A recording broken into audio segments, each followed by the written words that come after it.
12장 우리 13절 말씀인데요. 출애굽기를 한 구절로 요약하는 말씀입니다. 우리 두 번 같이 우리 밑에 거 쉬운 성경 같이 한번 읽어볼까요? 시작. 문들의 피를 발랐으면 그것은 너희가 살고 있는 집의 표정이니 내가 이집트 땅을 칠 때에 문설주의 피를 바른 집은 그 피를 보고 내가 너희를 치지 않고 넘어갈 터이니 너희는 재앙을 피하여 살아남을 것이다. 한 번 더 읽겠습니다. 문들의 피를 발랐으면 그것은 너희가 살고 있는 집의 표정이니 내가 이집트 땅을 칠 때에 문설주의 피를 바른 집은 그 피를 보고 내가 너희를 치지 않고 넘어갈 터이니 너희는 재앙을 피하여 살아남을 것이다. 아멘. 예, 자리에 앉아주시고 기도하겠습니다.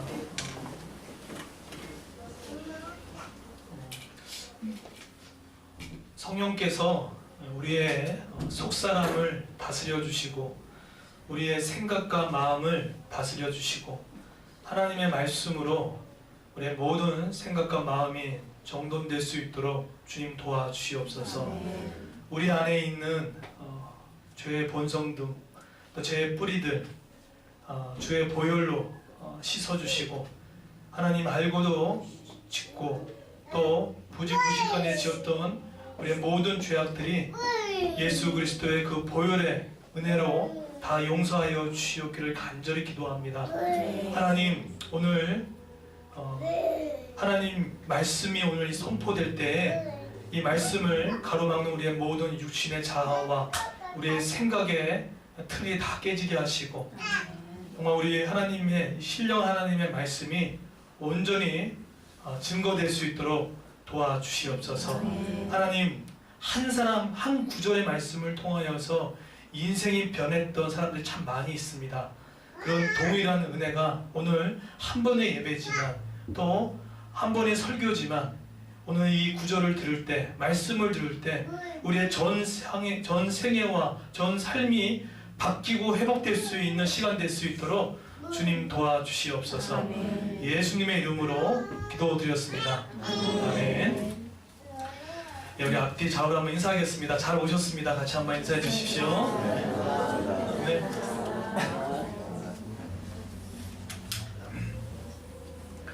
네, 오늘부터 지난주에는 제가 그 제목은 못 드렸고 출애굽기 개관을 좀 하도록 하겠습니다. 지난주에는 창세기를 조금 살펴봤고요. 오늘은 이제 출애굽기 이제 오리엔테이션 시간인데 한번 전체적으로 한번 띄워주시겠습니까? 한번 띄워주시면은 삶을 변화시킨 성경 한 구절이 있습니다. 성경 66권을 다 듣고 변화받은 사람도 있지만 어떤 사람은 어떤 한 구절에 자신의 인생이 송두리째 바뀐 사람들이 있습니다. 특별히 로마서 13장 12절에 저 한 구절에 전 생애가 바뀌어버린 한 인물이 있었죠. 바로 성 어거스틴입니다. 칼빈보다 더 앞선 시대 사람이었죠. 또 한 가지 세상을 쫓던 무디가 있었죠. 고아의 아버지라고 할 수 있는, 돈 한 푼도 없었지만 수십만 명의 고아를 먹여 살렸던 드라이튼 무디가 있었습니다. 그 드라이튼 무디가 요한복음 1장 12절 저 한 말씀, 저 한 구절로 인생이 뒤집어져 버렸습니다. 또 한 가지 여러분 잘 아시는 그 신부였던 루터가 인생이 변화시켰던 한 구절이 뭐였냐면 로마서 1장 17절 저 말씀 한 구절로 신부의 옷을 벗어버리고 개신교의 종교개혁의 기치를 올렸던 사람이 바로 루터였던 거죠. 그리고 네 번째로 1장 17절 절 말씀에 조나단 에드워즈가 뒤집어져 버렸습니다. 생애가 바뀌어져 버렸습니다. 이렇듯 어떤 사람의 성경 66권을 듣고도 인생이 변화되기는 하지만 하나님의 말씀은 위대하고 강력하기 때문에 단 한 구절을 들어도 하나님께서 언제 내 인생을 바뀔 줄 모른다는 것이겠죠. 오늘 저는 그런 시간 되기를 예수님으로 축원드리겠습니다. 제가 최근에 읽었던 책 중에 성경을 사랑합니다라는 책이 있습니다. 그 책에는 성경을 왜 사랑에 대한 동기와 그 유익에 대한 것들을 잘 알려주는 말씀인데요. 그 책을 썼던 한 목사님이 이런 구절을 써놨더라고요. 한번 읽어보겠습니다. 성경 한 구절이라도 생명의 말씀으로 붙들기만 하면 우리의 인생은 달라집니다. 성경 한 구절이 내 마음에 판에 박혀버리면 나의 생각을 바꾸고 행동을 바꾸어 새 사람이 되게 합니다. 저는 이것을 믿어요. 왜냐하면 최근에 제 삶을 변화시킨 한 구절의 말씀이 뭐였냐면 바로 로마서 10장 17절 저 말씀이었습니다. 한번 읽어볼까요? 시작! 그러므로 믿음은 들음에서 나며 들음은 그리스도의 말씀으로 말미암느니라. 저 구절이 벌써 몇 달째 제 머리의 내리속에 떠나지 않는 말씀이에요. 왜 그랬을까요? 왜 저 구절이, 평범하게 보이는 저 구절이 왜 제 인생을 이렇게 변화시켰을까요? 이유는 단 한 가지였습니다. 뭐였냐면 그 히브리서 11장에 보게 되면 믿음의 막 그 역동성이 일어나지 않습니까? 사라, 그 생리가 끊어졌던 90세가 넘은 한 여인이 아이를 가졌죠. 그 아이를 가진 사람 그 이름이 이삭이었습니다. 그리고 거의 100세 가까이 되는 아브라함이 또 아이를 갖게 됐죠. 그러니까 도저히 상상할 수 없는 일들이 일어난 겁니다. 또 한 가지, 그 홍해를 어떻게 건널 수 있겠습니까? 그리고 모세가 왕임에도 불구하고 그 좋은 왕권을 거부하고 바닥에 들어갔던 거 어떻게 할 수 있었겠습니까? 그런데 11장에 보게 되면 첫 구절이 뭐냐면 믿음으로 홍해를 건넜다라고 표현해요. 믿음으로 사라가 아이를 낳았다 표현을 해요. 그러니까 믿음이 전제됐던 거죠. 그러니까 참 믿음이 중요하다라는 생각들을 많이 하게 돼요. 여러분, 그 구약성경 신명기가 있습니다. 신명기를 신명기 사관이라고 합니다. 그 얘기는 뭐냐면 신명기 말씀을 통해서 정말 하나님의 백성들이 은혜를 받는 법도 알려주셨고 또 불순종하게 되면 하나님의 징계되는 것도 아주 구체적으로 말씀해 주셨는데 결국 순종하는 자에게 주시는 은혜가 있어요. 없지 않습니다. 신명기 사관인데 반드시 존재합니다. 그런데 그 핵심이 뭐냐면 말씀에 따른 순종이에요. 근데 이거는 말은 쉽지만 순종이 어렵죠. 많은 사람들이 이렇게 얘기합니다. 순종이 어렵죠. 또 어떻게 얘기하냐면 육이 약해서 어떻게 할 수 있나요? 라고 하지만 더 정확하게 얘기하면 순종을 못하는 게 아니라 사실은 그것은 믿음의 문제라는 거예요. 내가 믿음이 없기 때문에 순종하지 못하는 겁니다. 내가 뭔가 하나님께 드리고 싶고 뭔가 하나님께 헌신하고 싶고 뭔가 하나님께 마음껏 쓰임받고 싶은 마음도 있고 뭔가 좀 그 히브리서 11장에 나오는 그 사람들처럼 쓰임받고 싶지만 안 되는 중요한 이유가 순종이 어려운 게 아니라 결국 핵심은 믿음의 문제였다는 거예요. 결국 이 믿음의 문제는 더 깊게 들어가면 하나님을 가까이 하지 않고 있기 때문인 거예요. 그게 우리 안에 있는 중요한 것이지 않을까라는 생각 같습니다. 결국은 하나님과 가까이 하지 않기 때문에 믿음이 없고 믿음이 없기 때문에 순종하지 못하니 내 삶이 계속해서 어려워질 수밖에 없는 일도 혹시 오지 않을까, 그런 생각들을 갖습니다. 그런데 이런 사역까지 알고 있는데 그럼 이 믿음이 어떻게 생기냐는 거예요. 중요하잖아요. 그렇죠? 믿음이 정말 중요한 건데 기독교에서 믿음을 빼놓고 뭐가 있겠습니까? 근데 믿음이 너무나 중요한데 이 믿음이 어떻게 생겨지냐라고 했을 때 로마서 10장 11절이 너무 간단하게 명확하게 얘기했던 거예요. 어떻게 하죠? 믿음은 들음에서 나고 들음은 그리스도의 말씀에서 말미암는 거예요. 믿음 달라고 하는 기도도 중요하지만 더 중요한 자세는 하나님 그 믿음을 생기기 위해 중요한 하나님의 말씀을 가까이 하고 하는 것이 너무나 중요한 것을 얘기하는 거죠. 근데 저는 이것 때문에 요즘에 성경 통독에 저는 목살이 된 통독하지 않아요. 저는 그런 형식적으로 걸 좋아하지 않습니다. 근데 제일 핵심은 뭐였냐면 내가 성경을 가까이 하고 읽다 보니까 믿음이 생겨요. 생기다 보니까 순종하게 되니까 그 은혜가 들어와요. 은혜라는 게 꼭 축복만이 아닙니다. 어떤 어려운 상황이 와도 해석할 수 있는 눈이 생기고 극복할 수 있는 그런 능력이 생기고 괜찮겠지 하고 넘어갈 수 있는 믿음의 뿌리가 생긴다는 거예요. 그겁니다. 그것이 바로 성경 말씀이 주는 강력한 파워인 거죠.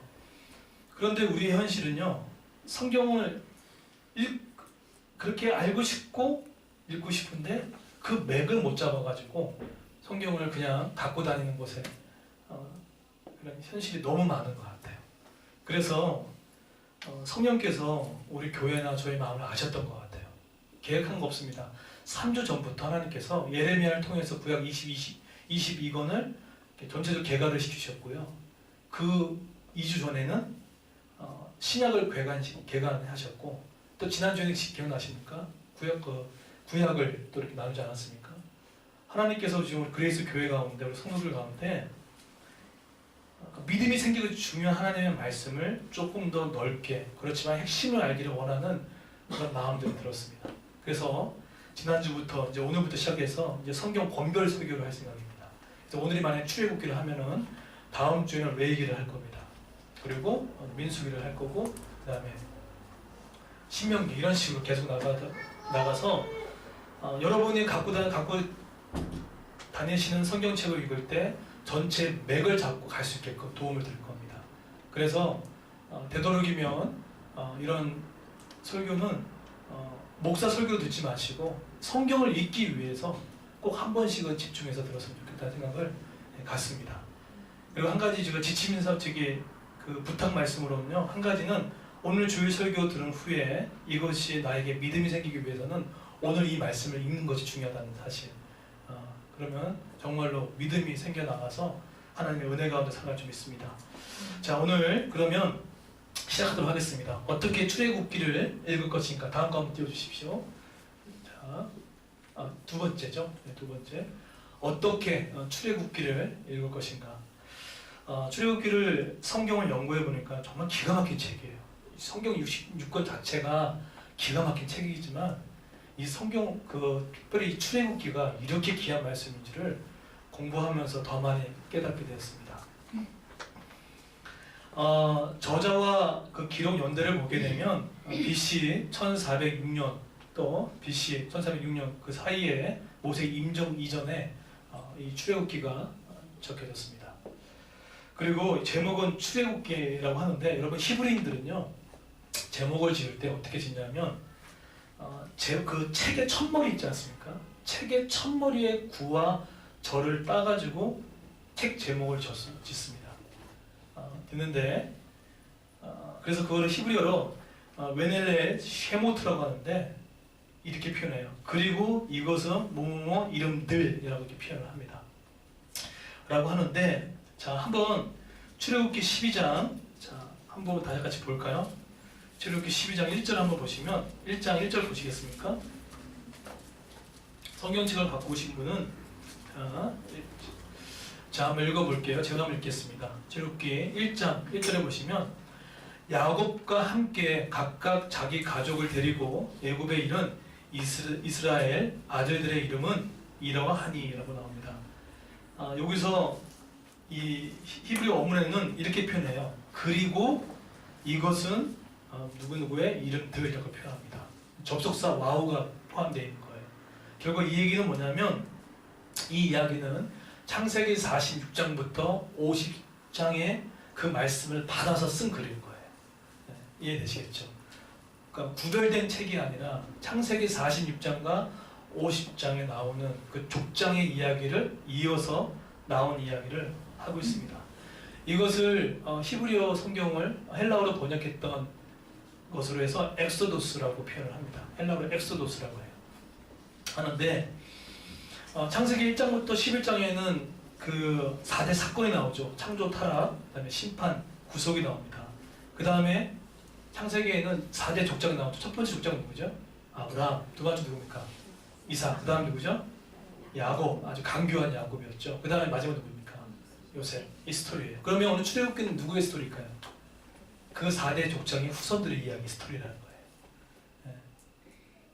그래서 야곱의 12아들, 그러니까 야곱과 함께 각각 자기 가족을 데리고 애굽에 이른 이스라엘의 아들의 이름은 이러이러하다라고 표현했던 거예요. 애굽에 들어갈 때 몇 명이었습니까? 12명 정도였는데 나중에 나올 때 몇 명 됩니까? 200만 명, 여자 아이 포함하면 400만 명. 이 말씀이 창세기에 그대로 성취됐습니다. 숫자까지 정확하게 계시했던 그 말씀이, 이 말씀이 그대로 성취돼 버려요. 자, 그래서 오늘 제목은 그렇고요. 자, 그러면 이게 보시게 되면 출애굽기에 이 특징들이 있어요. 정말 기가 막힌 특징들인데, 첫 번째 특징이 뭐냐면 한번 읽어볼까요? 시작. 제사의 종통생 기원과 율법과 제사 기원을 설명. 네, 아까 4대 족장의 후예들, 그죠? 4대 족장의 후예들. 후예들이었으니까 이스라엘 민족의 탄생의 기원을 얘기를 하고 있어요. 그 얘기를 한 번에 하고 있고, 두 번째로 뭘 얘기하고 있냐면 율법 말씀이죠. 제사 뭡니까? 예배를 말합니다. 그것에 대한 가요의 기원, 처음을 이야기하고 있는 거예요. 그러니까 여러분 예배를 잘 알려고 하려면 율법 말씀에 대한 시초를 하려면 출애굽기로 들어가시면 돼요. 거기서부터 시작됐습니다. 두 번째, 모세 오경의 가교 역할을 한다라는 거예요. 아까 출애굽기는 그 창세기 40장부터 50장까지는 그걸 받아가지고 썼다고 말씀드렸죠. 그러면 출애굽기에 성막에 대한 부분이 나오나요, 안 나오나요? 성막 아시죠? 지성소가 있고 성소가 있고 뜰이 있는 것이 있는데, 성막이 나올 때 성막에 대해서 구체적으로 열거했던 책이 어딜까요? 레위기입니다. 출애굽기에서 한번 이렇게 스케치를 그려줘요. 그러니까 성막, 그 출애굽기에서 성막에 대해서 스케치를 그린 다음에, 그 다음에 봉헌하는 것까지 나온 다음에 그것을 어떻게 구체적으로 활용하는 법에 대한 나온 스토리가 어딥니까? 그게 레위기예요. 레위기를 신약의 관점으로 풀어서 설명했던 신약 성경이 혹시 뭔지 아십니까? 히브리서예요. 레위기를 이해하고 싶으면요, 히브리서를 잘 읽으면 레위기가 보여요. 이런 식으로.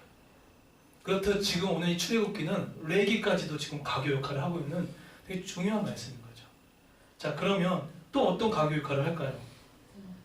출애굽기의 뒷장에 가면 어떤 역할, 뭐가 나오냐면 광야에 대한 스토리가 나옵니다. 광야에서 뭐가 제일 나오지? 기억나십니까? 만나로 먹이시고 반석에 때려서 물이 나오게 하신 사건들. 그렇죠?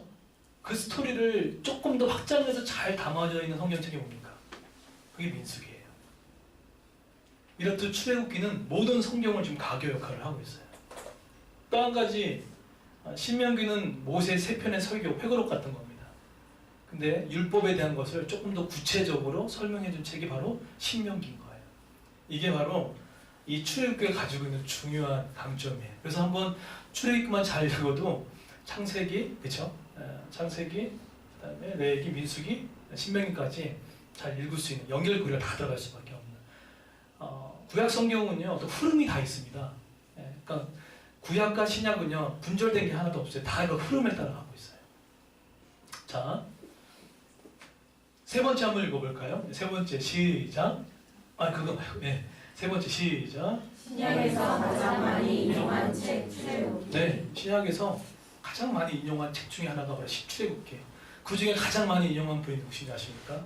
예수 그리스도십니다. 여러분 마태복음 혹시 읽으셨나요? 마가, 누가, 요한복음, 특별히 마태복음을 읽어보시면 예수님이 어떤 말씀을 인용하실 때 출애굽기의 말씀을 엄청 많이 이렇게 인용 많이 하셨어요. 대표적인 게 뭡니까? 저기는 없지만 거기 그 부분의 십계명에 대한 이야기, 그리고 모세 40년은 누구에 대한 예표입니까? 예수님이 40일 동안 금식기도 했던 것에 대한 예표예요. 이것도 하시고요. 심지어는 하늘에서 내린 떡, 나는 생명의 떡이다라고 표현했잖아요. 그렇죠? 출애굽기에 대해서 말씀에 대한 인용인 거예요. 그리고 요셉이 알지 못한 새앙이 나타났다. 이 표현도 마찬가지고. 마태복음을 읽어보시면 이런 말이 다 걸리게 되어 있습니다. 자, 그렇듯 예수님께서도 구약에 정통하셨던 분이에요. 당신의 사역을 감당하실 때 자신의 감정과 의지로 움직이지 아니하시고 성경의 말씀에 따라서 그 말씀을 갖고 이기기도 하고 멸하시기도 하시고 했던 게 예수 그리스도였던 거예요. 자, 그 다음에 이 출애굽기가 정말 기가 막힌 게 뭐냐면 이사야만큼 예수 그리스도를 예표한 내용이 엄청 많이 나옵니다. 자, 볼까요? 6월절 누굴 얘기하는 겁니까? 예수 그리스도를 얘기하는 거죠. 이따가 자세히 설명해 드릴게요. 왜 처음 듣는 분은 왜 6월절이 예수 그리스도지? 이렇게 생각할 수 있어요. 또 한 가지, 만나 사건, 만나, 그리고 반석의 생수 사건, 그리고 성막 사건, 이 모든 이 부분 하나하나가 누굴 가리키고 있냐면 이 땅에 오신 예수 그리스도를 예표했던 사건들이었던 거예요. 그러니까 저 사건들은 단순히 내가 6월절에 그걸 넘어갔대, 어린 양 잡았대, 그 정도 사건 스토리가 아닙니다. 저 얘기는 지금 예수 그리스도의 이야기를 하고 있는 거죠. 그래서 지금 제가 왜 출애굽기 지금 개간이라고 하셨죠? 했잖아요. 왜 이렇게 말씀드렸냐면 출애굽기를 읽어 나가실 때 이런 관점으로 보시라는 얘기예요. 1장부터 40장까지 읽다 보면은 저 내용, 저런 구절들이 나올 겁니다. 단어들이. 그러니까 읽을 때 예수 그리스도를 어떻게 표현했는지를 보시면 성경에 정확하게 잡고 갈 수 있는 방법이 생길 수 있다는 것이겠죠. 자, 그러면 이 출애굽기를 이제는 한눈에 볼 수 있게끔 도와드릴게요. 이제 보십시오. 자, 세 번째 한번 보십시오. 자, 출애굽기는 1장부터 40장까지 있거든요. 40장까지 있는데 출애굽기는 딱 세 부분을 얘기를 하고 있어요. 많이 있는 것 같지만 결국 이 얘기하고 싶은 거예요. 자, 어떤 얘기? 첫 번째 뭐죠? 첫 번째, 이런 프레임으로 출애굽기를 딱 보시면 이게 눈에 확 들어옵니다. 자, 1번이 뭐냐면 구원의 주체 하나님이라고 얘기를 합니다. 자, 왜 제가 저런 말을 써놨냐면 그 창세기 15장 13절 14절 한번 띄워주시겠습니까? 자, 저 말씀 그대로 자, 어떻게 되는지 보십시오. 한번 자, 위에 있는 개역개정 한번 읽도록 하겠습니다. 시작. 여호와께서 아브라함에게 이르시되 너는 반드시 알라 내 자손이 이 안에서 객이되어 그들은 섬기겠고 그들은 400년 동안 내 자손을 괴롭히리니 그들이 섬기는 나라를 내가 징벌할 치며 그 위에 내 자손이 큰 재물을 이끌고 나오리라. 예. 창세기에 뭐라고 얘기합니까? 400년 동안 정말 실제로 야곱의 12아들 데려가서 몇 년 동안 있었나요? 400년 동안 있었죠. 그죠? 그러고 나서 어떻게 해요? 들어갔는데 애굽 바로 왕, 또 많은 왕들이 괴롭힌 거죠. 괴롭혔죠. 그러고 나서 어떻게 합니까? 근데 그들이 섬기는 나라를 그 애굽의 지금의 이집트죠. 그걸 내가 징벌하고 10가지 재앙을 낸다고 들어보셨죠? 10가지 재앙을 통해서 징벌한 다음에 그 후에 내 자손이 어떻게 한다고요? 큰 재물을 이끌고 나오겠다는 거예요. 실제로 저 말씀 그대로 출애굽기는 말 그대로 출애굽이에요. 그죠?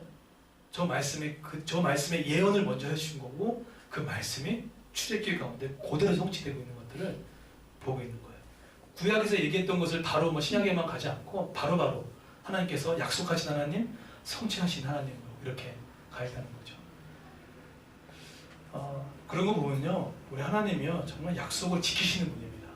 지키시는 분이에요. 여러분 정말로 우리도 좀 그런 하나님의 성품을 배웠으면 좋겠어요. 입으로 한 약속은요, 시간이 지나더라도 꼭 지켜가는 거는 하나님의 성품을 닮아가는 그리스도의 모습인 거예요. 그래서 구약과 신약을 테스트먼트라고 하는 건 약속이라는 뜻이거든요. 그래서 제일 중요한 거, 기도가 안 되고 여러 가지 힘들 때 약속 붙들고 기도하는 거. 하나님께 이렇게 약속하지 않으셨냐고. 하나님이 주신다고 하지 않았냐고. 약속 붙들고 하는 기도가 너무나 중요한 거죠. 자, 그런데 저기 14절에 보게 되면 저것만 딱 보면은 어떻게 이끌고 나오겠다는 방법은 알려주지는 않았어요. 그죠? 그런데 저 방법을 앞서서 알려준 거 혹시 기억나십니까? 어떻게 이끌고 나올 것인가에 대해서 방법도 알려줬던 말씀이 나옵니다. 이게 어딜까요?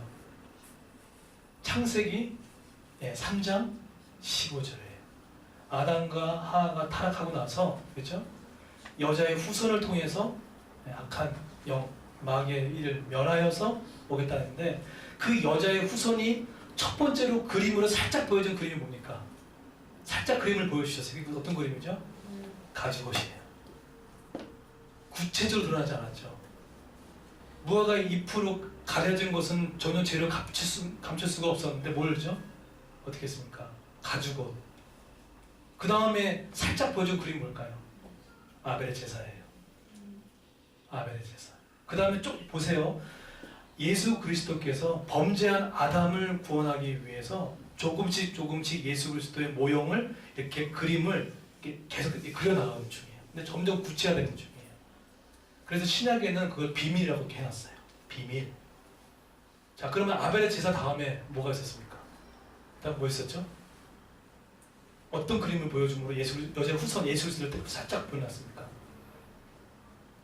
노아의 방주. 그 다음에 또 뭘까요? 노아의 방주 다음에 또 뭘까요? 이삭의 번제. 아브라함이 이삭을 잡으려고 할 때 어떻게 했습니까? 아브라함아 멈추라고. 그러면서 누가 대신 잡혔습니까? 네, 순양. 여자의 후손을 통해서 너희를 구원하겠다는, 예수를 통해서 구원하겠다는 그 점진적인 예수 그리스도가 점점점 통해서 보여지고 있는 거예요. 자, 그러면 오늘 가장 조금 더 구약에서 가장 구체적으로 그림이 나왔던 부분이 바로 오늘 출애굽기에 나오는 건데, 그 출애굽기에 어떻게 나오는지 보십시오. 왜 유월절이 중요한지, 이스라엘이 3대 제사 지낼 때 유월절이 왜 중요한지를 알 수가 있습니다. 그러니까 보세요. 하나님이 계속 약속을 성취 나가시죠. 자, 구원의 방법을 보십시오. 자, 한번 아까 처음으로 자 보세요. 저 말씀에 내가 이끌고 너희들의 틀림없이 나올 거야 라고 얘기해놓고 방법도 알려주셨어요. 방법이 뭡니까? 예수 그리스도예요.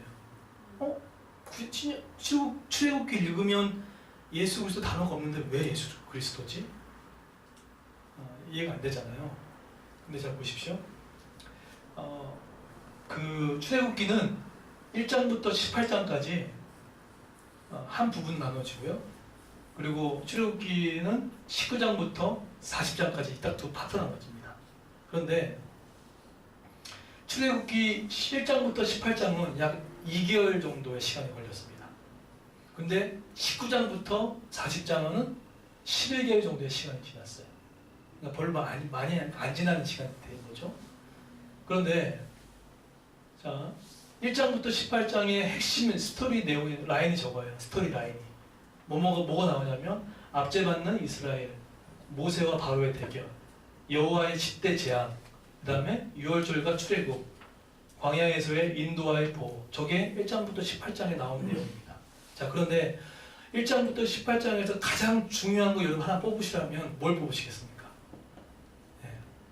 여러분이 이제 통독을 하실 거 아닙니까? 그렇죠? 이거 가실 거예요. 그러면 가장 키가 되는 성경이 어딜까요?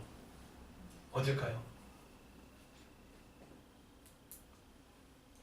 네, 세 번째입니다. 유월절과 출애굽이에요. 한번 왜 그런지 보실까요? 출애굽기 12장 13절 보십시오. 왜 저러는지. 자, 한번 읽어볼까요? 시작.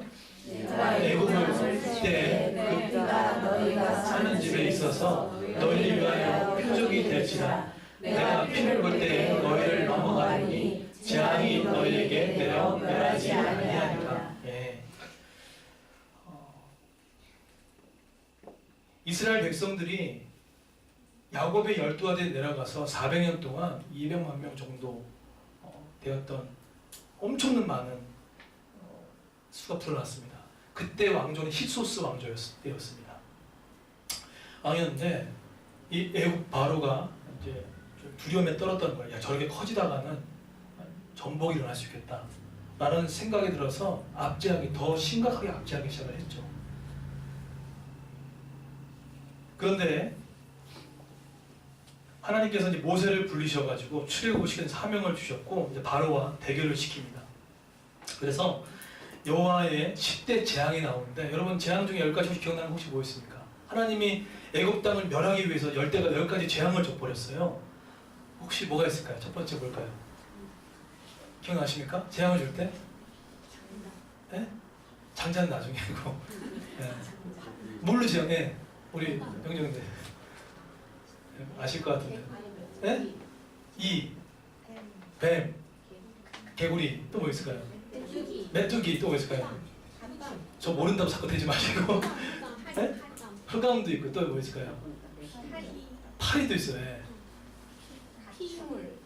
네? 핏물. 네. 이렇듯 보냈단 말이에요. 그런데 지금 열거했던 요 9가지의 것들이 당시 애굽이 섬겼던 신들이었습니다. 네. 왜 그런 신을 섬긴지 모르겠어요. 이 파리 뭐 그런 걸 왜 섬긴지 모르겠어요. 개구리. 그런 애굽에서는요, 그 9가지의 그 신을 다 섬기고 있었던 거예요. 결국은 이 재앙은 하나님이 왜 하셨냐면 성경에 나옵니다. 이 재앙을 통해서 그 신이 참신이 아니라 참신은 나 여호와다 라는 걸 보여주기 위해서 10가지 재앙을 내리신 겁니다. 그런데 바로가 되게 완악한 거예요. 처음에는 잘 듣는 것 같지만 나중에는 또 안 보내고 내보내지 않고 어디 내 백성을 내 백성을 어떻게 네가 가져갈 수 있어 하면서 계속해서 안 보내주고 그러다가 나중에 보내준 사건들이 생기죠. 마지막 재앙이 뭡니까? 10가지 재앙의 마지막 사건이 뭐죠? 장자의 죽음이에요. 한마디로 장자를 죽인다는 거. 여러분 성경에서 장자는 어떤 특징이 있습니까? 뭘 상징합니까? 중요한 거죠. 그렇죠? 장자는요 모든 인간을 상징적으로 내포하는 겁니다. 그래서 히브리인들은요 장자는요 장자는 남자를 대표하는 거예요. 그래서 남자는 한 가정을 대표하고 그러므로 한 가정의 장자를 죽이는 것은 가족 전체를 죽이는 것과 똑같은 겁니다. 여러분 집에서 만약에 장남, 장녀 되게 귀하잖아요. 차녀도 중요하지만 장남이 그런 어려움이 당하다 생각해 보십시오.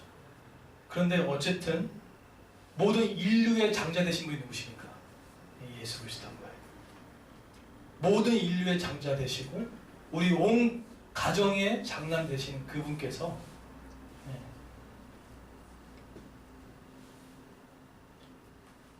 그래서 장자를 죽였다는 예표는 결국은 인류의 모든 대표, 우리의 인류의 대표 선수인 예수 그리스도를 죽임에 대한 그에 대한 예고를 하고 있다는 것을 얘기를 하고 있습니다. 그래서 출애굽기 4장에 보게 되면 내 장자를 죽이니라. 그래서 하나님은 그분의 백성을 구원하기 위해서 이 파리, 흑암, 핏물, 잿물 그것이 때문에 구원받는 게 아니라 누구죠? 바로 오직 한 가지 장자의 죽음을 통해서만 죄에서 또 애굽에서 출애굽할 수 있는 방법은 한 가지밖에 없어요. 장자의 죽음을 통해서만 나타날 수 있음을 얘기하고 있는 겁니다. 출애굽은 뭐의 상징인지 아십니까? 죄에 빠진 인간을 말하는 겁니다. 죄에 빠진 인간이 바로가 뭡니까? 사단의 권세가 잡고 있는 우리를 여전히 붙잡고 놓지 않습니다. 그렇죠? 그러면 죄의 바로가 예수 안 믿는 사람들을 붙잡고 있을 때 이 사람들을 출애굽시킬 수 있는 방법은 한 가지밖에 없다는 거예요. 이도 아니고 파리도 아니고 흑암도 아니고 뭐죠? 장자의 죽음 대신 예수 그리스도를 믿음으로 말미암아 구원받을 수 있음을 출애굽은 얘기하고 있는 거예요. 모세가 잘했다, 모세가 뭔가 기적했다, 이게 스토리의 핵심이 아닌 거예요. 결국은 9가지의 어떤 다른 신도 구원할 수 없어요. 오직 예수 그리스도만이, 우리 모든 인류의 구원자 되신 그분만이 우리를 살려낼 수 있다는 것을 성경은 출애굽을 통해서 이야기를 하고 싶으셨던 거죠. 그래서 고린도전서 5장 7절 보시겠습니까? 사도 바울이 이걸 기가 막히게 아셨던 거죠. 5장 7절 한번 띄워주십시오. 참고 구절에 보면 이렇게 얘기하셨던 거예요. 한번 읽어볼까요? 시작. 너희는 누룩 없는 자인데 새 덩어리가 되기 위하여 묵은 누룩을 내버리라. 우리의 유월자 양 곧 그리스도께서 희생되셨습니다. 장자의 죽음을 당할 때 살 수 있는 방법이 뭡니까? 문설주와 인방에 어린 양의 피를 흘려서 문설주와 인방에 바르면 그 피를 바른 것을 보고 그냥 넘어간다 라고 했을 때 패스 오버라고 했다는 거예요. 그렇죠? 그런 것처럼 그 유월절 날에 어린 양 잡게 하셨던 거죠. 바로 그 유월절 양, 그 그리스도께서 희생됨으로 말미암아 우리가 구원받아 될 수 있었던 거죠. 그래서 출애굽기 12장에 보면 내가 애굽 땅을 칠 때에 그 피가 너희가 사는 집에 있어서 너희를 위하여 표적이 될지라. 내가 피를 볼 때에 너희를 넘어가리니 재앙이 너희에게 내려 멸하지 아니하리라. 뭘 볼 때요? 피를 볼 때. 재앙이 너에게 가지 않겠다는 거예요. 성경을 읽고 말씀을 읽다 보면요, 여러분 어떠세요? 어떤 마음이 생깁니까? 성경을 읽고 통독하고 말씀을 자꾸 듣다 보면은 사람마다 좀 다르겠지만 저는 좀 그런 것 같아요. 믿음이 생겨요. 그 사건에 대해서도 현상에 대해서 좀 넉넉한 이해도가 생깁니다. 그럴 수도 있지, 이런 마음이 생기거든요. 그리고 또 한 가지는 도전하고 싶은 마음도 있어요. 그리고 그런 믿음이 생기다 보니까, 말씀 읽다 보니까 영혼에 대한 그런 뜨거운 그런 마음보다 그냥 영혼을 살리고 싶은 그런 마음이 있어요.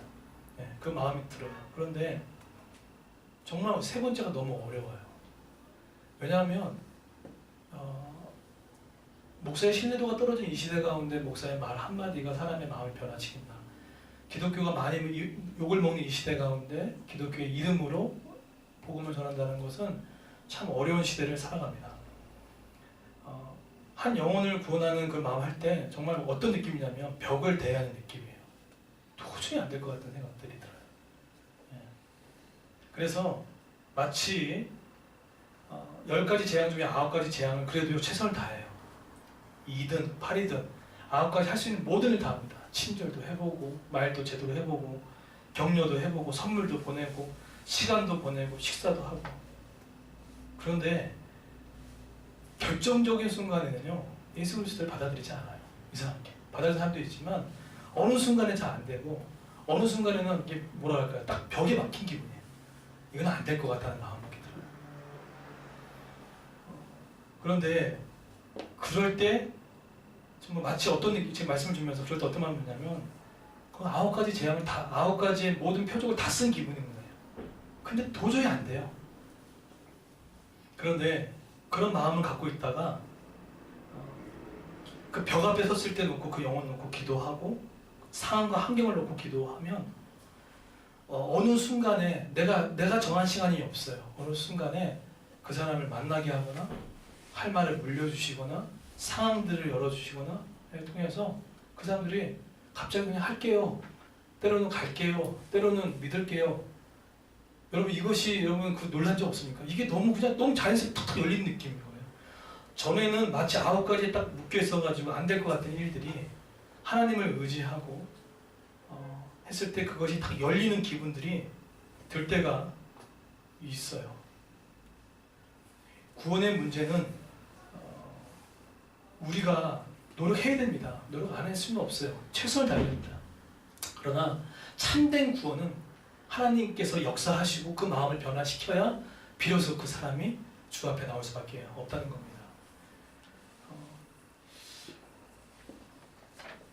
여러분 지금 혹시나 마음속에 머릿속에 9가지 재앙처럼 다 해도 안 되는 그런 벽에 딱 쓴 그 한 사람의 지체가 누굽니까? 그 지체가 누굽니까? 그 벽이 뭡니까? 근데 그 벽이 있을지라도 6월절 어린 양의 피부보다 더 크겠습니까? 그 벽이 아무리 견고할지라도 도저히 안 될 것 같은데도 6월절 어린 양 예수 그리스도가 크겠습니까? 교회의 힘, 목사의 힘으로 되는 게 아닙니다. 만약에 그러면 생각하는 그 한 사람, 한 지체가 9가지의 재앙을 맞고 있음에도 불구하고 여전히 열리지 않는 마음이 있다면 이제 남은 게 한 가지밖에 없어요. 베드로는 은과 금이 없거니와 나사렛 예수 그리스도 이름을 걸어라 이 말 했을 때 베드로는 3,000명, 5,000명의 예루살렘의 교회를 그 수장이었습니다. 왜 돈이 없어요? 베드로가 얼마나 부자였는데 왜 권력이 없어요? 돈도 나름대로 그런 배도 있었던 사람인데요. 근데 생명의 구원은요 나사렛 예수 그리스도 이름인 겁니다. 그걸 통해서만 그 사람의 생각과 마음이 변하게 된다는 거예요. 그럼 우리는 뭘 하죠? 하는 그 영혼이 우리가 할 수 있는 거는요 마치 9가지 재앙을 냈던 것처럼 9가지 역할을 하시면 되는 거예요. 기도하고 할 수 있는 최선을 다하는 거예요. 하지만 참된 영접의 역사, 구원의 역사는 오직 그분의 피로만 가능하다는 것을 믿고 된다는 사실입니다. 얼마 남지 않는 우리 청년 복음 sen자 예배 있거든요. 청년들 답이 없는 세대예요. 없어요. 머릿속에는 정말로 그 영혼이 살아나지 않을 것 같아요. 근데 그거는 우리의 생각입니다. 6월절 어린 양 대신 예수 그리스도께서 기도할 때 그 성령의 능력이 그 사람의 생각과 마음을 반드시 저는 변화시키고 있습니다. 안 믿는 부모님 마찬가지예요. 상황과 환경마저도 그 6월절 어린 양 대신 예수 그리스도 반드시 변화시키고 회복시켜 주실 것입니다. 모세는 아마 그 200만 명 되는 그 영혼을 어떻게 구원받을 수 있지? 그래서 생각을 했을 거예요. 그렇잖아요. 그렇게 애국의 바로가 그렇게 붙잡고 있는데 어떻게 할 수 있을까? 그러나 모세는 자신을 의지하지 않았죠. 6월절 어린 양 그리스도 문설주와 임방의 바른 피로 말미암아 구원받을 수 있는 그 믿음으로 행했기 때문에 믿음 위에 역사하신 하나님의 능력이 있었다는 거죠. 여러분 한 걸음만 내딛으십시오. 하나님은요 많은 걸음을 원치 않으십니다. 한 걸음만 내놓으시면 하나님 그 다음부터 역사하는 것을 경험하게 되실 겁니다. 그럼 은혜가 있기를 예수를 축원드리겠습니다. 구원 이후에 이 삶에 근데 보세요. 죄에 빠져 있는 죄에 빠져 있는 이스라엘 백성을 6월절 어린 양의 모습으로 어린 양의 피로 구원받고 나서 그 다음에 이스라엘 백성이 했던 게 뭡니까? 홍해를 건넜어요. 홍해를 건넌 이스라엘 백성이 그 다음에 하나님께서 손 놓고 딱 놓고 가만히 계셨어요? 안 그렇죠? 뭘 했죠? 두 가지 주셨습니다. 뭘 주셨습니까? 네, 하나님 뭘 주셨습니까? 율법을 주셨어요. 십계명입니다. 율법을 주시고 그 다음에 성막을 만들라고 스케치를 주셨습니다. 뭘 만들었다고요? 율법과 성막을 주신 거예요. 율법을 왜 주셨죠? 죄에 빠진 인간이 예수 그리스도의 피로 말미암아 구원받고 구원받은 그가 홍해를 건넜던 것은 신약의 무슨 사건입니까? 세례 사건입니다. 그렇죠? 이 순서가 다 연결이 되는 거예요. 그럼 세례받은 구원받은 백성이 뭐 해야 됩니까? 하나님의 백성답게 살아갈 수 있는 기준을 제시한 책이 뭡니까? 그게 바로 십계명인 거예요. 말씀이라는 거예요. 이 순서를 아시겠죠? 그러니까 여러분이 사실 이런 형태로 지금 구원받아서 이 자리에 앉아 계신 거예요. 죄에 빠진 우리를 예수 그리스도의 피로 말미암아 구원해 주셨고 구원받은 우리들이 세례를 받았고 세례를 통해서 우리에게 이 말씀을 듣게 하는 율법이 수여됐다는 거죠. 자, 그러면 성막은 왜 필요했을까요? 율법만 주시면 되는데 성막은 왜 필요했죠? 성막이 뭐죠? 회막이라고도 합니다. 회막이 또 뭐죠? 성전이라고도 합니다. 성전이 뭐죠? 교회라고도 합니다. 그럼 저 성막을 왜 주셨냐는 거예요. 왜 주셨습니까? 성막에 이 설계를 주실 때 하나님께서 두 번 똑같은 말 했던 게 뭔지 아십니까? 설계대로 만들라고 해요. 성막을 왜 주셨을까요?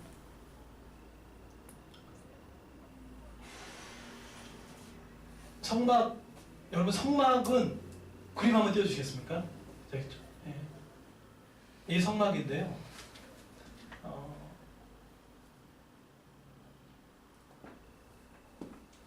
문이죠. 일로 들어갑니다. 그러니까 이 성막을 중심으로 4개, 그러니까 3개 동서남북으로 다 배치되어 있습니다. 운영할 때.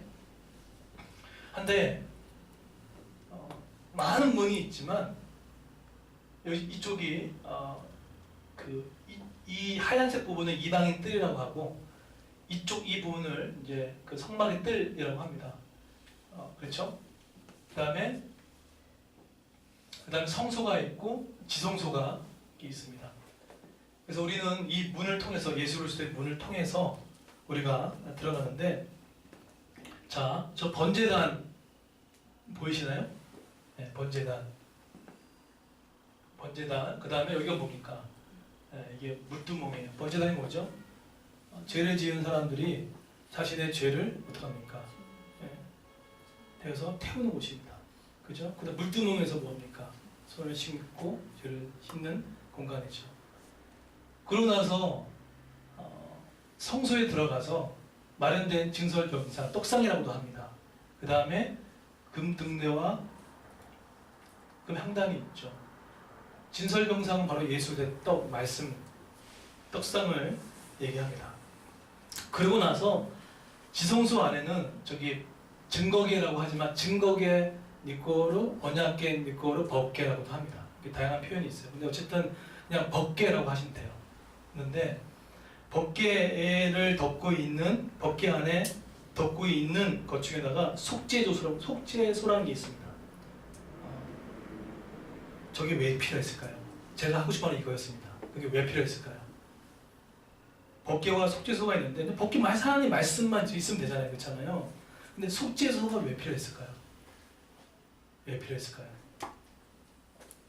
저게 참 은혜가 되는 게 뭐냐면 하나님께서 우리에게 말씀을 주셔도 말씀대로 지키지 못한 죄 지은 백성이 속죄소에 뿌려진 피로 말미암아 회복되고 구원받을 수 있다는 것에 대한 이야기가 담겨져 있다는 거죠. 율법을 통해서 죄를 깨닫습니다. 그리고 죄는 어디서 해결되냐면 성막 안에서 해결되는 거예요. 그렇죠? 근데 성막으로, 율법으로만은 자체는 해결이 안 되는 거예요. 그죠? 그래서 율법은 우리가 지킬 수 있습니까? 우리의 힘으로 지킬 수 없는 거예요. 그래서 성막을 통해서 그 죄를 거기서 해결함으로 말미암아 내 안에 성령을 통해서, 예수님을 통해서 내가 말씀을 지킬 수 있는 힘이 필요한 것들을 보게 됩니다. 그러니까 율법과 성막은 너무 균형 잡혀 있는 거예요. 하나님, 너 왜 말씀 안 지켜? 그 얘기 할 게 아니라 말씀을 지켜낼 수 있는 그 힘은 바로 내 안에 예수 그리스도께서 살아 계실 때, 예수 내 안에 충분히 있을 때 내 말씀을 지킬 수 있는 힘이 생길 수밖에 없다는 거예요. 이것을 기독교에서는 성령 충만해야 된다. 성령을 통해서만 예수 그리스도의 말씀을 지킬 수 있다라는 얘기들을 하고 있다는 것입니다. 여러분 지금 어디에 지금 놓여 있습니까? 지금 이 그림 프레임을 보셨죠? 죄에서, 그 다음에 어디죠? 유월절 어린 양 피해서, 그 다음에 홍해를 건넜고, 율법이 있고, 성막 우리 지금 거하고 있습니다. 그러면 이제 한번 떠올려 보십시오. 내 가족은 지금 어디에 놓여 있지? 혹시 여러분의 가족은 혹시 이방인 밖에 있지 않습니까? 아니면 우리 지체는 지금 어디에 있지? 율법은 있는데 율법을 말씀을 지키지 못해서 힘들어하고 있지 않나? 아니면 말씀 자체도 지금 지키지 못하는 것도 있지 않나? 여러분 지금 어디에 있는지를 잘 봤으면 좋겠어요. 우리가 이제 인생을 살아가다 보면은 이렇듯 이 율법의 말씀이 있습니다. 그런데 이 말씀을 지켜낼 수 있는 말씀을 지켜낼 수 있는 것이 없기에 자꾸만 믿음의 갈등을 하게 되어 있습니다. 믿음이 있지만 현실에서 실천할 수 있는 갈등이 있습니다. 그런 것이 있어요. 결국 그런 갈등이 우리가 없을 수는 없는 것 같아요. 우리가 좀 장소 때문에 우리 엄마들이 많이 힘들어하고 있는 거 아시죠? 아이들도 있고 예배를 드려야, 말씀을 들어야 될 거 아니에요, 그렇죠? 홍해를 걷는 우리 성도들이 말씀을 듣고 예배하는 것은 중요한 겁니다. 근데 지금 예배하기가 참 어려운 지경에 있는 것 같아요. 그것이 한 주 괜찮지 모르지만 한 주, 두 주 벌써 한 달, 두 달 되니까 그 영적으로 그걸 피폐한 현상들이 일어나는 느낌들이에요. 그래서 말씀 들을 수 있는 장소가 많이 필요하다는 거고 많이 기도했잖아요. 기도하고 그리고 우리 아이들도 한 군데서는 조금 더 독립된 공간에서 예배를 드릴 수 있으면 좋겠다는 마음이 들었어요. 그래서 자꾸 이런 마음들을 주셔서 토요일 날 어제죠. 어제 이렇게 새벽기도 나가고 청소 끝나고 나서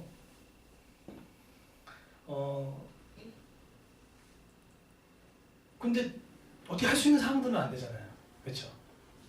근데 기도하는데 마음 가운데 믿음은 생겼어요. 말씀을 보니까. 근데 갑자기 떠오르는 생각이 뭐냐면 관리하시는 70대 되신 어르신 계시지 않습니까? 그때 한번 말씀드렸잖아요. 그분을 한번 만나봐야겠다는 생각이 들었어요. 그래서 좀 청소를 좀 늦게까지 하고 근데 진짜 가려고 하는데 근데 안 오시더라고요. 원래 8시까지 출근하시는 분인데 그때는 좀 몸이 편찮으셨는지 8시 반에 오셨더라고요. 멀리서 오시더라고요. 그래서 이제 근데 마음이 되게 평안해요.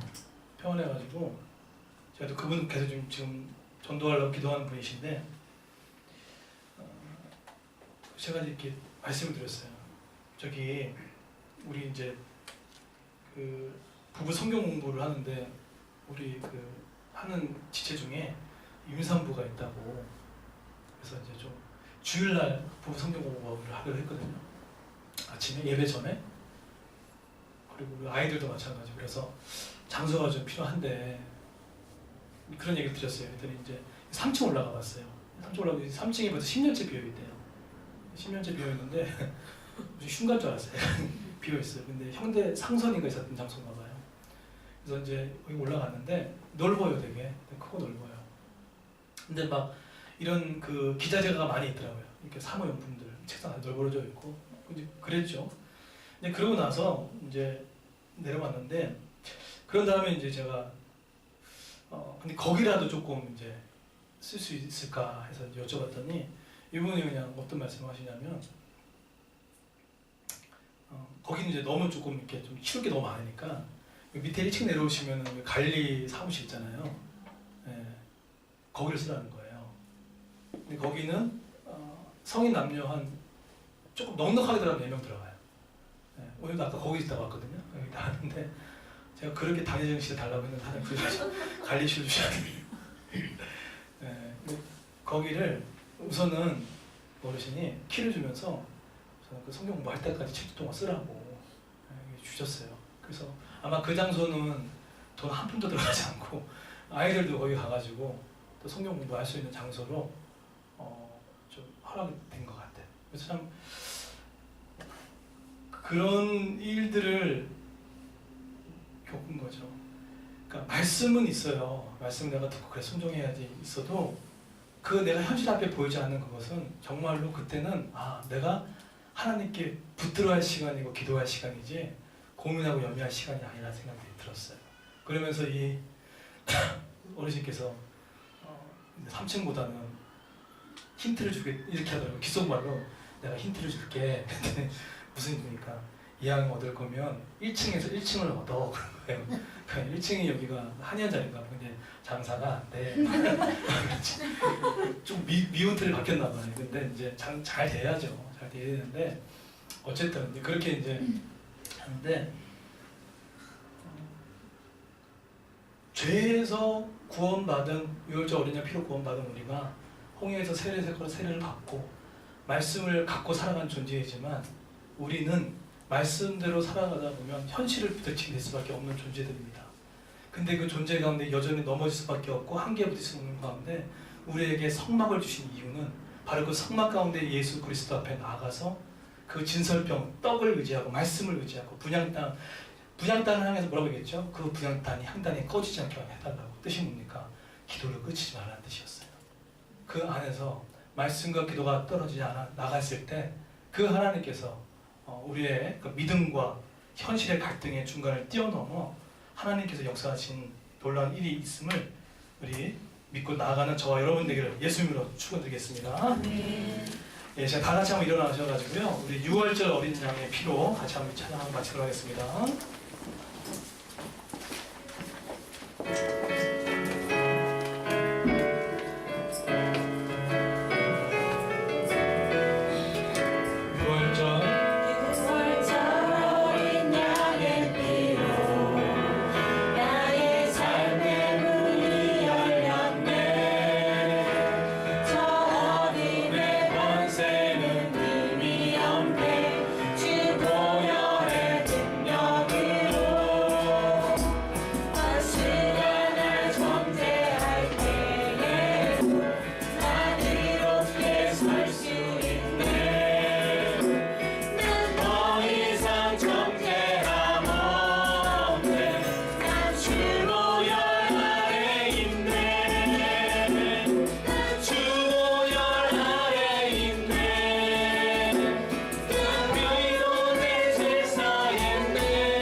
주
번째 같이 한번 우리 기도하겠습니다.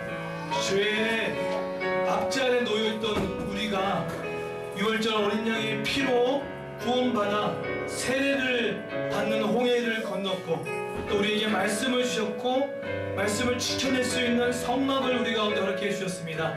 이 주신 이 은혜를 감사하며 나가는 기도